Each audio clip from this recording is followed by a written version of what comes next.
It was a folks wild ending in Toronto. Crazy way for the Washington Wizards to start off their road trip.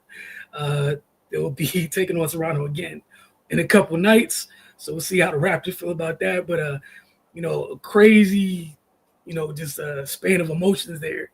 I'm sure for those in the building, if you're a Toronto fan, then I'm sure for Wizards fans. But we got Cardo Dudley Jr.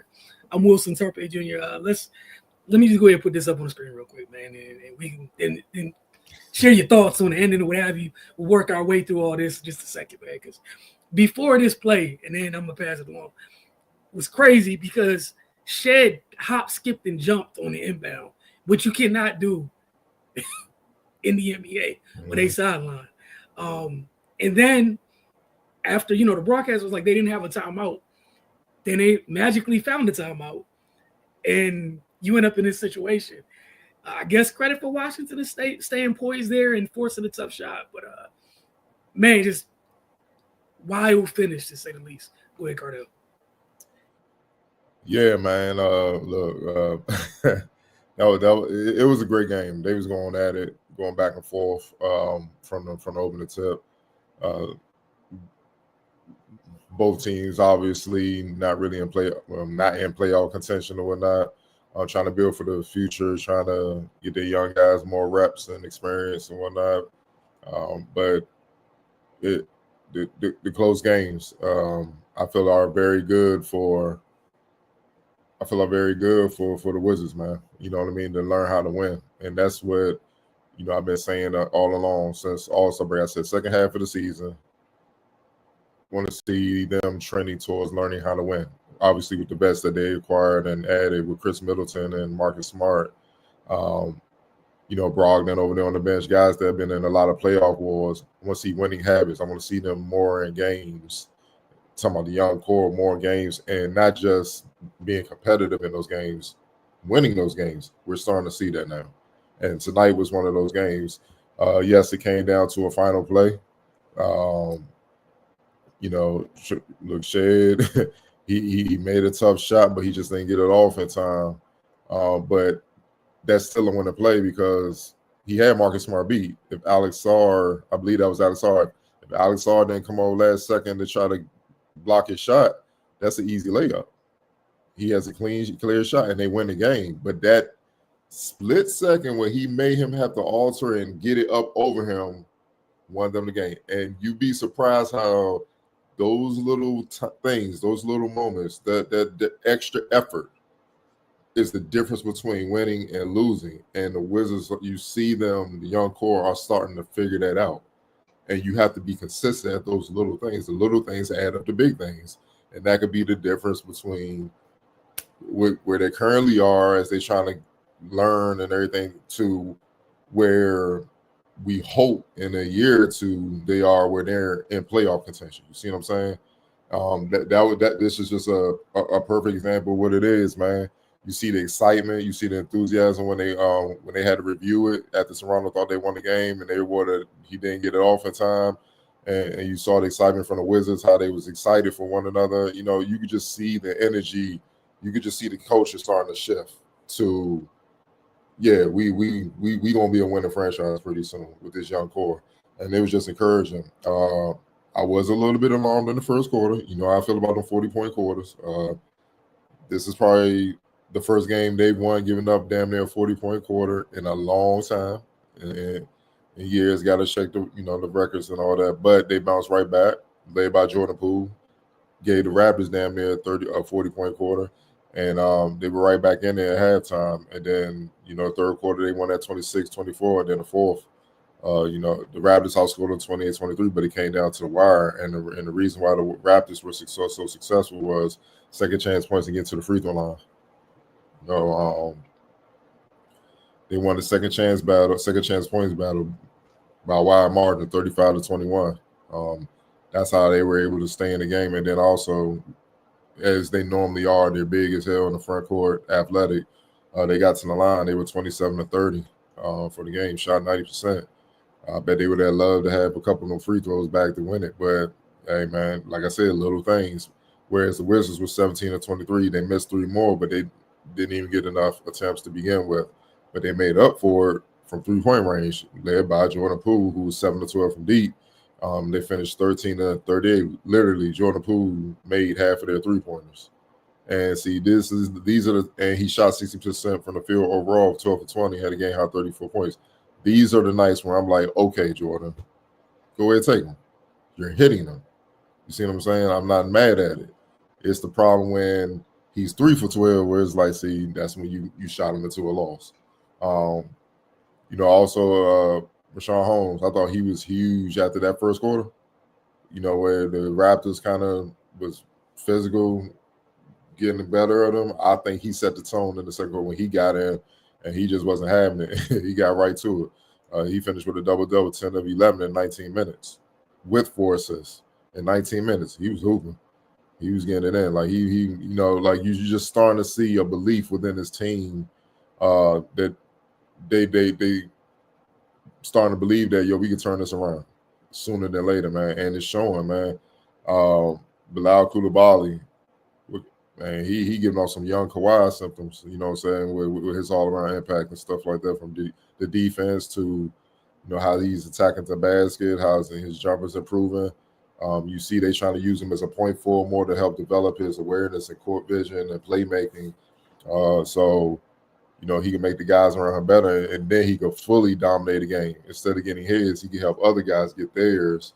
And he's also an alternative if if you want to get Bub and all those guys, all the guards off the ball, you know what I mean? He's an alternative, and then that just makes their team that much more versatile. You just starting to see these young boys grow up. And even with Sarr, man, most of the season, you're like, man, you got sometimes when you ain't hitting shots, man, you just got to go down there and be big, man. Just go down there and make an impact. And he did that tonight.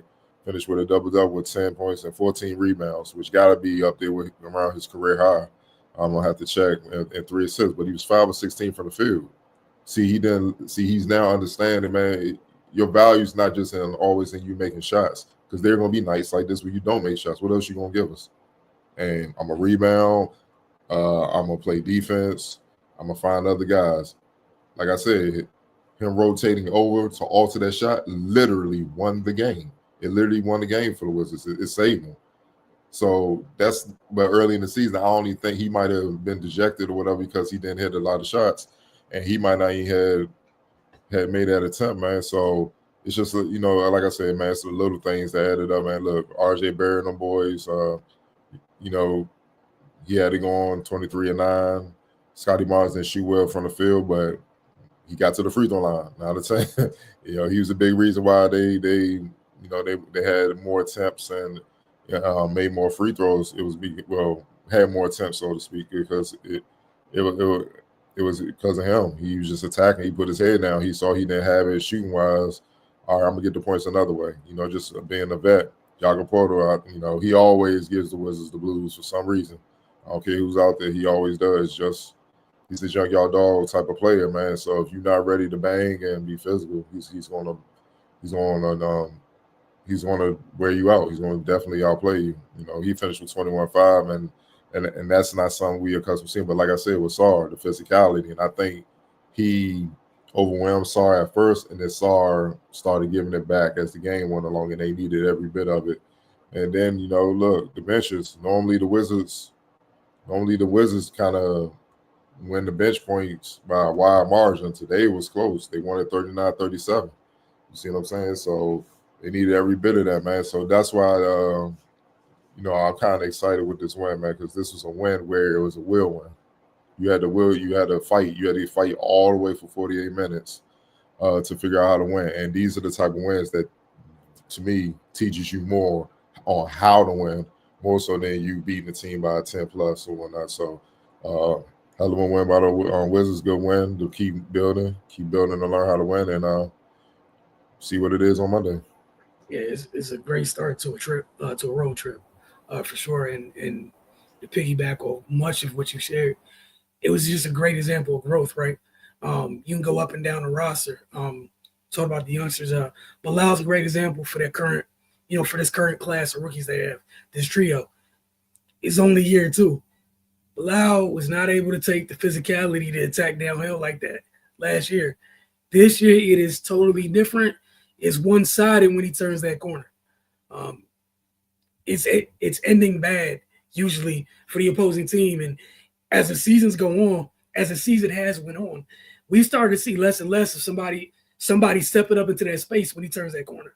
He's put a couple people on posters, and it's almost to the fact with every couple games, we're getting a viral dunk from him turning the corner.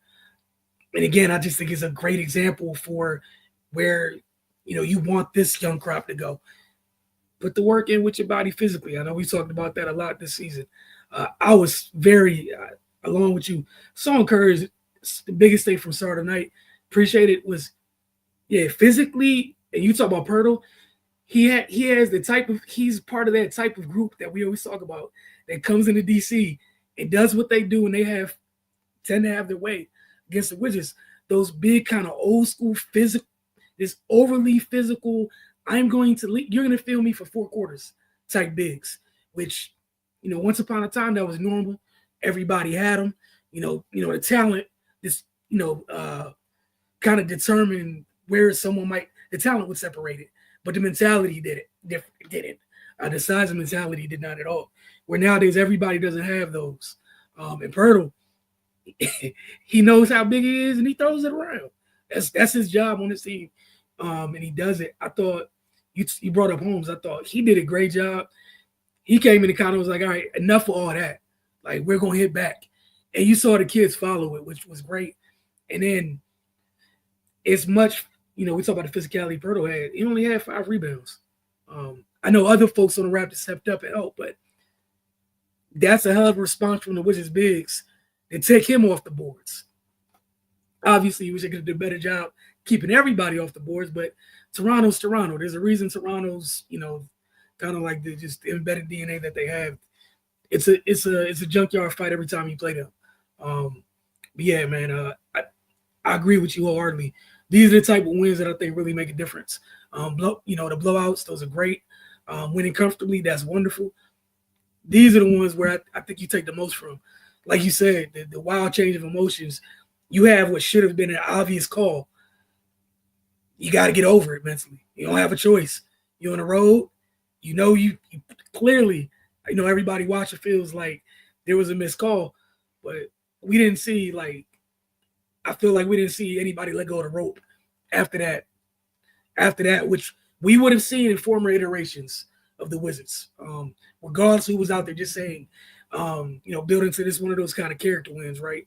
And then again, what you talk about with Sahar, the minutes, I think that's one of the pluses of the heavy minutes this young group has played this year. A month ago, do we think that he rotates over that early? That man was moving as soon as Smart was beat. Go ahead, Carter. I don't want to cut you off. Go ahead. No. And I ain't want to cut you off, but no, because not only would he probably been in his head because he missed a few shots, he just experience. You know what I'm saying? You focus on your man, and it's 2 seconds. And you know what I'm saying? So you're not even really paying attention. You trying to stay with your man and stuff like that. You know what I mean? So when he had that awareness, because honestly, if you look at that play, Shea went quick. Like, that's why he beat Marcus Smart. If you look at it, Marcus Smart was still closing out to try to square up the defender, and he saw that. Look how quick he goes. As soon as he catches the ball, boom, gone. So Marcus Smart, he jabbed left quick. As soon as he caught the ball, jabbed left quick, and he was gone.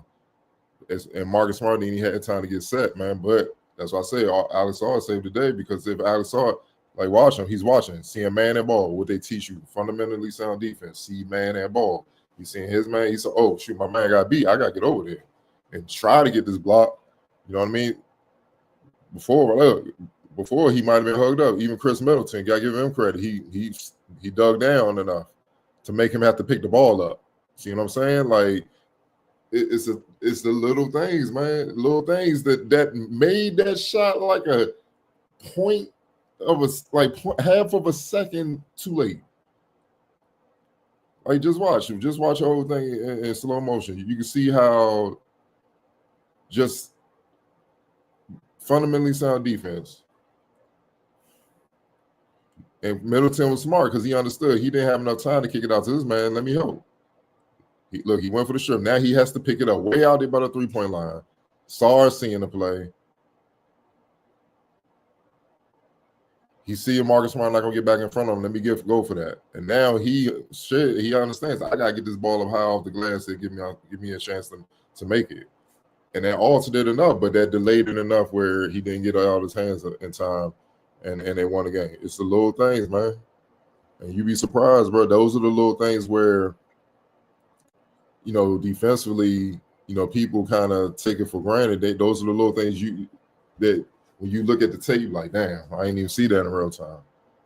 And without those little adjustments and those little, the help and stuff like that, that's a shot, man.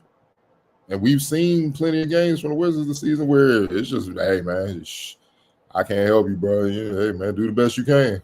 Every man for himself type of thing, with most players and stuff. So you didn't see that, man. So that shows that they're playing for one another, and you're starting to see the winning habits starting to be instilled, man, and by Middleton, by Smart. Brogdon been trying to do it the entire time. Rashawn Holmes with his effort and stuff like that. The vets, man, you need vets. You need vets. Even Jordan Poole, his defense has been steadily improving since Marcus Smart came on in. You saw from day one, Marcus Smart wasn't even playing yet. He was on Poole like, nah, player, you need to do this and all that. Me, even in back, they showing a clip. Nah, you get up there, you deny, you do it. I'm just like real talk. And to Poole's credit, you know what he do? He stood in and took. He learned, asked questions. So right here, like, nah, you do it like this and all that. Because at the end of the day, it's about winning, man. Turn this thing around. And I'm loving the culture that they're building, man. I'm loving it, man. And it's fun to watch these young guys grow, man. So it's a matter of time, man. As long as they don't they keep just building the winning habits, and they don't let ego get in the mix with this, it could be something special sooner than later. And again, to just echo the point about the vets, with Middleton and Smart, just Brogdon had been here, but Middleton and Smart just get here. I think it speaks so much to how selfless those two are. It's never felt like they came in enforcing anything, like at all. And even if they did, like if there was anybody had a right. Like, you know what I'm saying? Like, they have a little room to. And they're not. Like, Chris Middleton took 9 freaking shots, dude. Like, you left the Bucks to come in the Wizards, and you took 9 shots. You're not over. You know what I'm saying? Like, I'm just really appreciative of both of them for the way they've come in here and be true vets. Because that's not going to help the situation, man. And no player wants to be the reason why the situation is toxic. No one's that crazy. You don't want that on your resume. But again, a big part of winning is being unselfish. You got to be unselfish, and it could be your night tonight. The next night could be somebody else's. What are you gonna do? Like I said, it's a lot of players. Every player said they want to win, but the question is, do you really want to win in a way that's necessary, or do you want to win in a way where it benefits me? And we will know that during wartime. That's the only way we will know. So what you're saying with Middleton is they Marcus Smart and all those guys, they don't care, especially Marcus Smart, man. He do the dirty work as a guard. He don't care. He just trying to win. So is Chris Middleton. We've seen Chris Middleton dominating big playoff games where he's the reason why they won.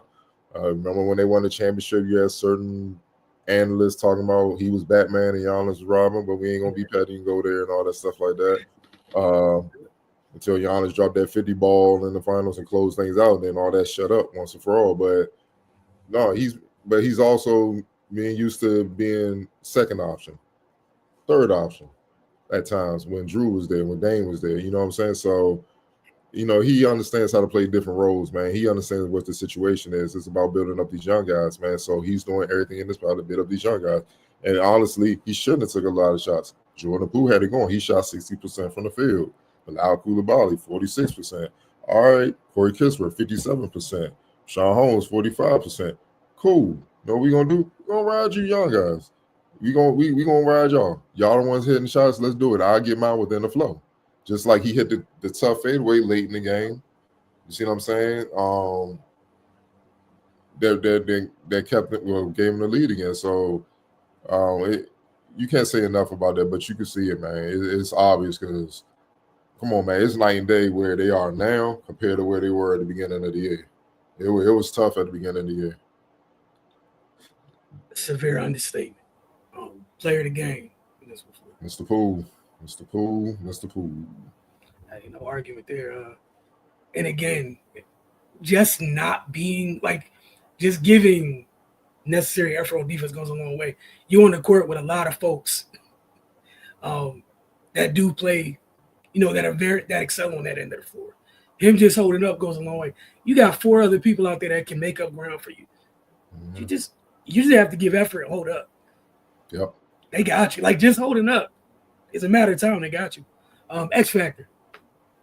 I thought Rashawn Holmes, man, he set the physical tone. And then everybody kind of followed his lead after that, especially the front court, the bigs. They like, all right, they're human. So let's get after it, you know what I'm saying? So, like I said, 19 minutes, bro, you got double-double, 10 and 11, and 4 assists. And think about it. You're not the first option, probably not the second. You're not the second option, not the third, probably not even the fourth, dog, depending on who's on the floor.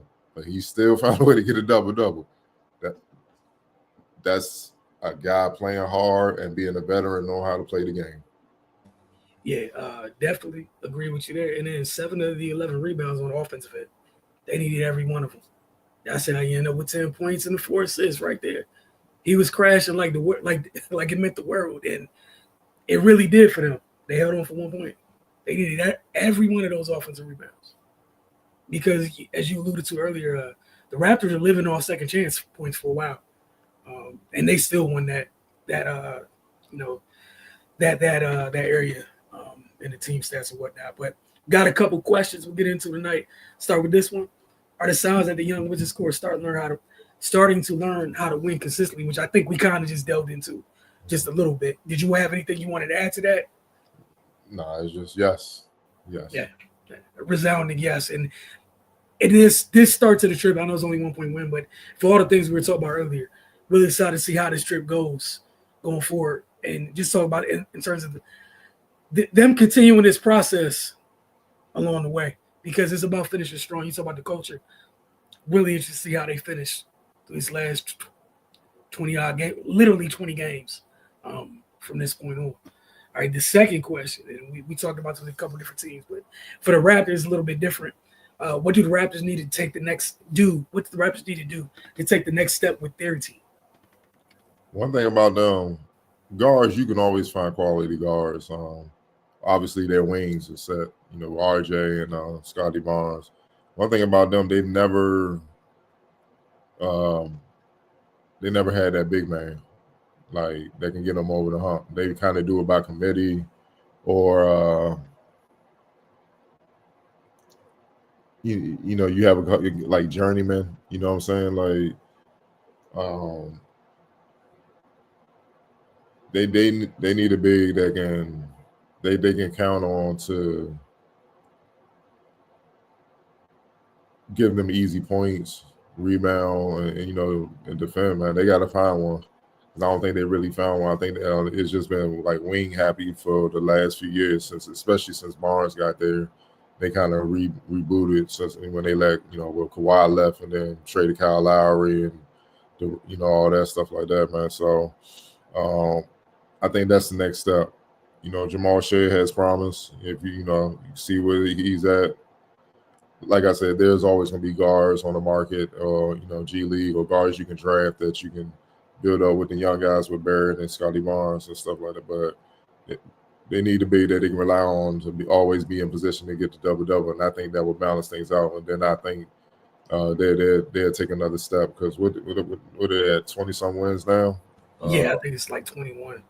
Yeah, 21. So they're 21-42 with a big. They give you easier points and stuff like that. Now you hooving around 500. You know what I mean? That's really the difference. And also staying healthy. Yeah, that part too. They get banged up a lot. You need it, especially in the East, man. It's no getting around it. It's gonna be hard to win consistently in the East without having to big. Because think about it, man. You got to deal with Giannis and the Lopez. You got to deal with them Twin Towers in Cleveland. You got to deal with Porzingis and them boys up in Boston. You got to deal with Bam down in Miami. You got to deal with Miles Turner in Indiana. Hell, you don't even know what's going to happen with the Wizards. But if they get the number one pick, what I'm saying they should get. Now you got to deal with Sarr and Cooper Flag, the young boys coming up. You got to deal with Mark Williams down in Charlotte. He ain't no slouch. You ain't careful. He can get you 20 and 20.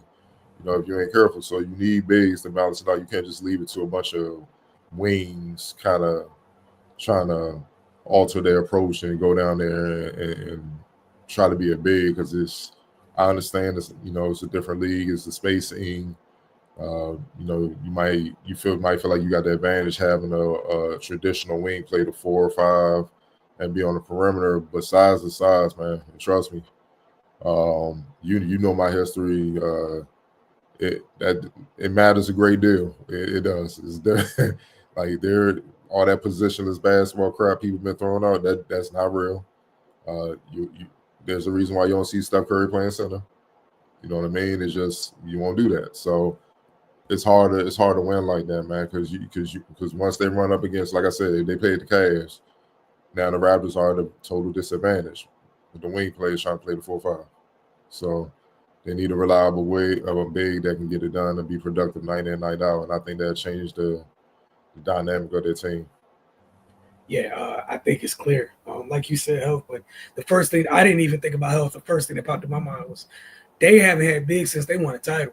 I wanted to go pull up the roster that they won a title with. For example, and I know these guys were in different stages of their career, but as you just said, size to size, right? I want to talk about depth. And this is 2018, 2019. Mark Gasol. Mm-hmm. All right. Serge Ibaka. Lesser role, but even in a lesser role, you can pull 6'11" Greg Monroe off the bench. They also had Jonas Valanciunas.